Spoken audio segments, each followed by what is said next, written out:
في ليلة مظلمة وصلت ليلى لشقتها الجديدة، مبنى قديم في حي شبه مهجور. من أول ما دخلت حست برائحة عفن غريبة وجدرانه متشققة كأنها بتنزف رطوبة سودة.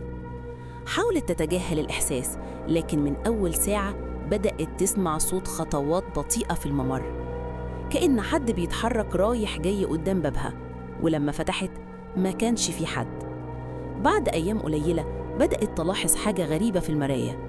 انعكاسها ما كانش طبيعي، بيتأخر عنها في الحركة، يبتسم وهي مش مبتسمة.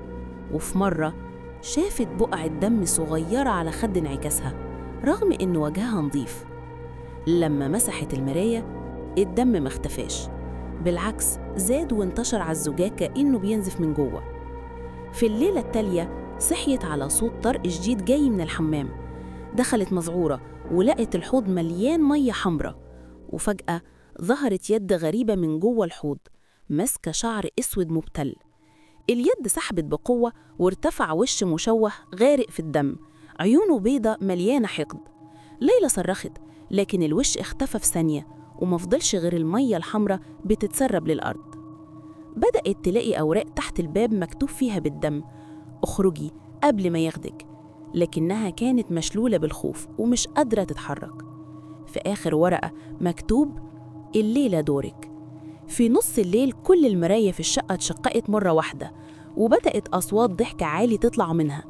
انعكاسها خرج بإيد مليانة سكاكين صادقة وعينين سودة سايحة دم. حاولت تجري، لكن الأرضية اتغطت بالدم وزحلقت وقعت.